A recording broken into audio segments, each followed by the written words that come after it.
The definition of imperfection is something that isn't perfect. So how can I title this video make sense? How can imperfection create perfection? Well, the answers lie within the 2022 film, The Batman. There are three elements I will discuss and break down: cinematography, appearance, and character. Let's first dive into the cinematography of The Batman. Cinematography is the art of capturing moving images. The cinematographer for The Batman was Greg Fraser.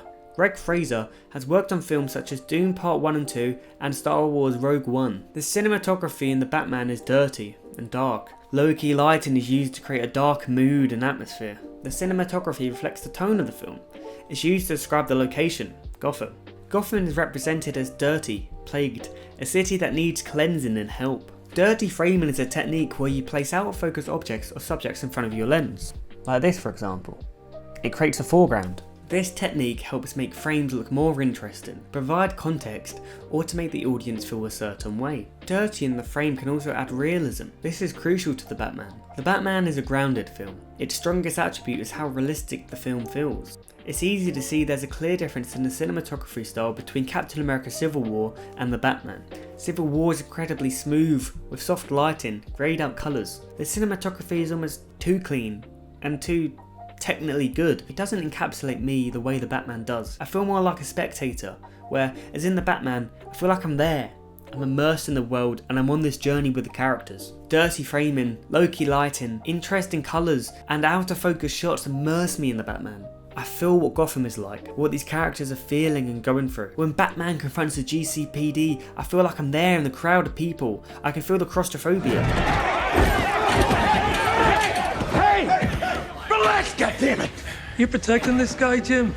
The POV shots place us in the eyes of the character, like the Batman and the Riddler. I feel like a part of the story, and it's captivating. The cinematography isn't smooth. The lenses used by Greg Fraser places the edge of the frame out of focus. The lighting is dark, where it could be a struggle to see what's happening in the scene. The cinematography is not technically perfect.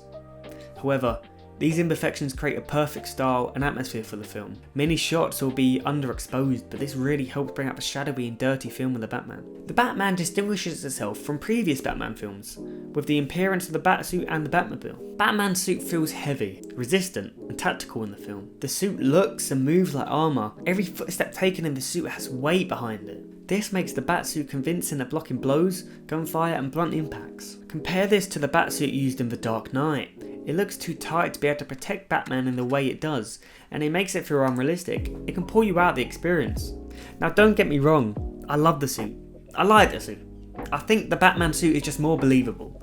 The suit has the size and strength of Ben Affleck's Batsuit, but combined with the flexibility of Christian Bale's suit, it combines the best elements of both of these modern day Batman suits. As the film progresses, the suit becomes more damaged and dirty, giving the suit dust, holes and stains. It makes it feel lived in. We've seen Batman go through a lot of conflict in this film, and that's reflected through his suit. Why have a dirty, damaged suit when you can have a clean, perfect suit? However, the damaged suit yet again immerses us and tells us a story. The Batman takes to the rooftops after a confrontation with the GCPD. To escape, he deploys his wingsuit. The wingsuit isn't some fancy high-tech gadget. It's something that looks and feels handmade. The thing looks silly. He looks more like a flying squirrel than a bat, but that's the beauty of it.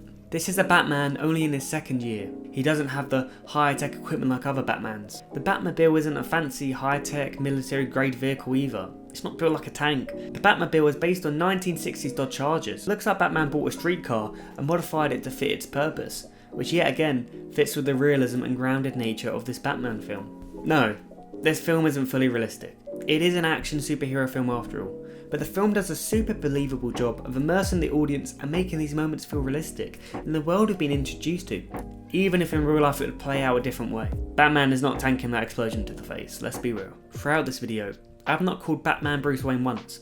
Why do I bring this up? Why is it important, you might ask? This Batman, well, he isn't a billionaire playing a vigilante like previous Batmans. He's a vigilante with the burdens of being a public figure. Bruce lives and breathes Batman. He doesn't have two sides to him. He is Batman through and through. When asked to engage with his responsibilities of owning Wayne Enterprises and being a public figure, Bruce dismisses Alfred. You don't care about your family's legacy.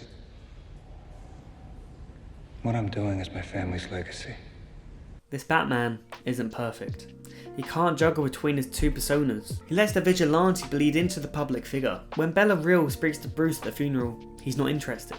He's too busy and focused on his task as the Batman. Bruce is still young and immature. This is shown when he talks back to Alfred. You're not my father. I'm well aware. He's so caught up and lost in his identity as the Batman. In the daytime, Bruce squints because he's so used to the dark nights as the Batman.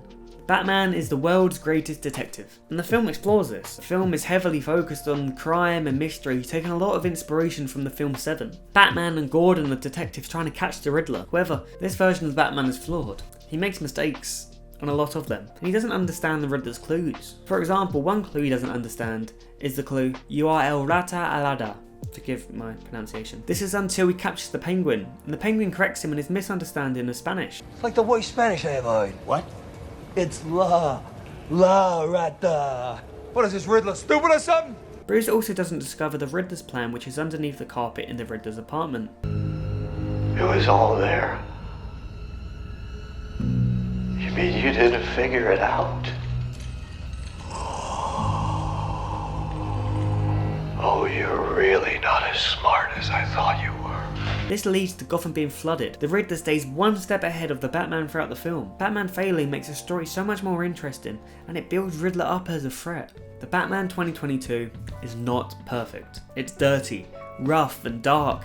Batman doesn't look perfect and he's still immature. However, all of these imperfections make it one of my favourite films. The film has character, unlike other big budget superhero films. Especially recently, it's been so dull. The Batman uses all film departments to create a unique and fitting atmosphere and environment for the film to take place in. The Batman made a statement to blockbusters.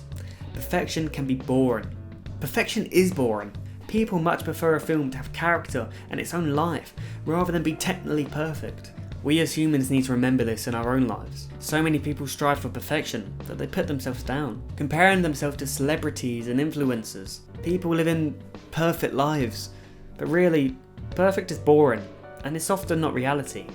Don't be afraid to steer into your own lane. Take risks, take chances. Don't just play by the book, don't be perfect, be imperfect, and take pride in that. If you enjoy this video and you want to see any more, here are some recommendations that YouTube thinks that you'll personally enjoy.